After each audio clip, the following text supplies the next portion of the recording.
He dreamt an old dream of 3 knights in white cloaks, and a tower long fallen, and Lyanna in her bed of blood.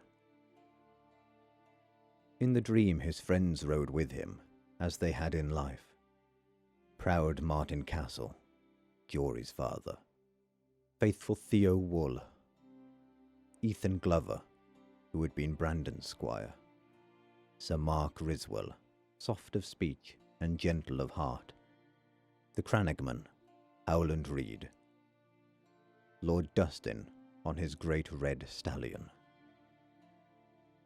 Ned had known their faces as well as he knew his own once, but the years leach at a man's memories, and even those he had vowed never to forget. In the dream, they were only shadows, grey wraiths on horses made of mist. They were 7, facing 3. In the dream, as it had been in life. Yet these were no ordinary 3. They waited before the round tower, the red mountains of dawn at their backs, their white cloaks blowing in the wind. And these were no shadows. Their faces burned clear, even now. Sir Arthur Dane, the Sword of the Morning, had a sad smile on his lips. The hilt of the great sword Dawn poked up over his right shoulder. Sir Oswald Went was on one knee, sharpening his blade with a whetstone. Across his white enamelled helm, the black bat of his house spread its wings. Between them stood fierce old Sir Gerald Hightower, the White Bull, Lord Commander of the Kingsguard. "I'll look for you on the Trident," Ned said to them. "We were not there," Sir Gerald answered. "Woe to the usurper if we had been," said Sir Oswald. "When King's Landing fell, Sir Jamie slew your king with the golden sword. I wondered where you were." "Far away," Sir Gerald said, "or Eris would yet sit the Iron Throne, and our false brother would burn in 7 hells. I came down on Storm's End to lift the siege," Ned told them, "and the Lords Tyrell and Redwine dipped their banners, and all their knights bent the knee to pledge us fealty. I was certain you would be among them." "Our knees do not bend easily," said Sir Arthur Dane.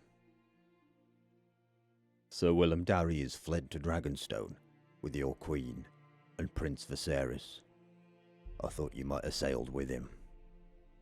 "Sir Willem is a good man, and true," said Sir Oswald. "But not of the Kingsguard," Sir Gerald pointed out. "The Kingsguard does not flee." "Then, or now," said Sir Arthur. He donned his helm. "We swore a vow," explained old Sir Gerald.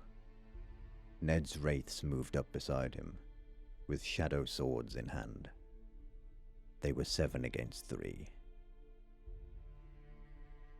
"And now it begins," said Sir Arthur Dane, the Sword of the Morning. He unsheathed Dawn and held it with both hands. The blade was pale as milk glass, alive with light. "No," Ned said with sadness in his voice. "Now it ends." As they came together in a rush of steel and shadow, he could hear Lyanna screaming. "Eddard!" she called. A storm of rose petals blew across a blood-streaked sky, as blue as the eyes of death. "Lord Eddard," Lyanna called again. "I promise," he whispered. "Lyra, I promise." "Lord Eddard," a man echoed from the dark. Groaning, Eddard Stark opened his eyes. Moonlight streamed through the tall windows of the Tower of the Hand.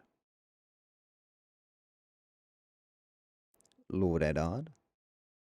A shadow stood over the bed. How long?" The sheets were tangled his legs splintered and plastered.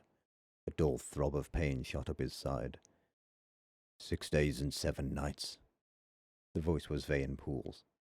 The steward held a cup to Ned's lips. Drink, my lord.